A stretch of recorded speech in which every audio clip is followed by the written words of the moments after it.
Of your 1x1x2, do you constantly get pops and plus 2s that ruin your solves? If so, then I've got the solution for you. Introducing the 1x1x2 Pro M Maglev Edition. Not only will this solve all of your problems with the turning, but it also has all the great advantages of Cubing's latest and greatest technology, magnetic levitation, using magnets to replace the springs. But first, let me show you how I made it. First up, I took a pair of conveniently sized dice, cut them open, and drilled a small hole into one side of each of them. I also cut up a small piece of a Lego, I'll show you what that's for in a minute, and then I made sure the holes were the right size by sticking a bolt through both pieces. Next, I glued in 4 magnets on each side. These are just normal piece magnets, they're not used for maglev, but they should make the turning a whole lot snappier and more controllable. Then I spray painted the outside of both pieces black. My old can of spray paint finally ran out, so I had to buy a new one, and that leaves us where we are right now. The outer shell of the 1x1x2 complete, magnets and all, but with nothing to hold it together quite yet. This is where the maglev comes in.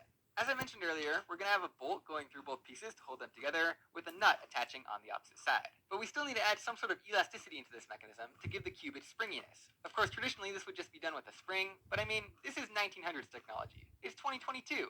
Why use a noisy old spring when you could just use 2 magnets? That, of course, is the concept of maglev. Put 2 opposing magnets next to each other and they repel, creating a feeling that feels like a spring but with no contact required and thus no spring noise. Now adding these magnets to the mechanism is actually really simple. I'm just going to put one of them with a smaller hole onto the screw here, just like that, and then I'm going to take this other magnet with a bigger hole and stick it right on top of that piece of a Lego that I cut out earlier. It's glued in there just so that the magnet will stay in place and it won't rub against the screw itself. And now, assuming we got the polarity right, we can just stick this in, the magnet should repel, and there we go. We have maglev. So I'm just going to come around to the other side and add this nut and screw that in until I feel like the tensions are correct. There we go, that feels about right to me. Now we can bring back in both sides and close it up. So here we have the finished mechanism of our 1x1x2. Of course, we have that nice maglev elasticity and those nice snappy magnets. The turning still isn't great, I mean we haven't even lubed it yet, but I think the next major step is to add some stickers. So I went ahead and hand cut a bunch of custom fit stickers, making sure to round off the corners and all of that. Once I had all 10 stickers made, I started applying them to the cube, and I was finished within a matter of minutes. And here we go,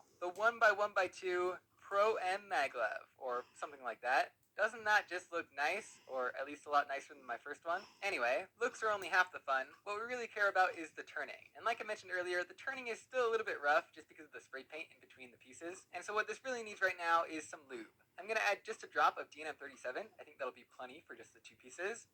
There we go. Let's break that in a little bit with some algorithms. So R prime, R2, R prime, R prime, R prime, Z3, U prime, U2, U prime, U prime. Wow, I think that lube is really doing a great job here. You can just see it in the turning. The pieces are moving so fast. The piece magnets are awesome. It just lines up perfectly, snaps into place every single time. And most importantly, we've got that nice maglev elasticity, making the cube feel nice and springy without any spring noise at all, just making for a nice snappy feeling with great corner cutting. Plus 2s are never going to be a problem again. Pops are pretty much non-existent on this thing, and I don't think you could even corner twist it if you tried. It also comes in at a blisteringly light weight of just 20 grams for the utmost in speed, while of course having that nice light and airy feeling. Of course, I got my classic custom sticker shades on here. A stickerless version will be coming soon. And yeah, I really think this is the biggest jump in 1x1x2 technology we have ever seen. I really hope more cube manufacturers come to realize and embrace the importance of maglev in the 1x1x2. I honestly think this innovation is so significant that this event's popularity is bound to skyrocket in the coming years. It might even become the next WCA event. Anyway, I think that's about it for this incredible little cube. Let me know what you think down in the comments, and I hope you all enjoyed.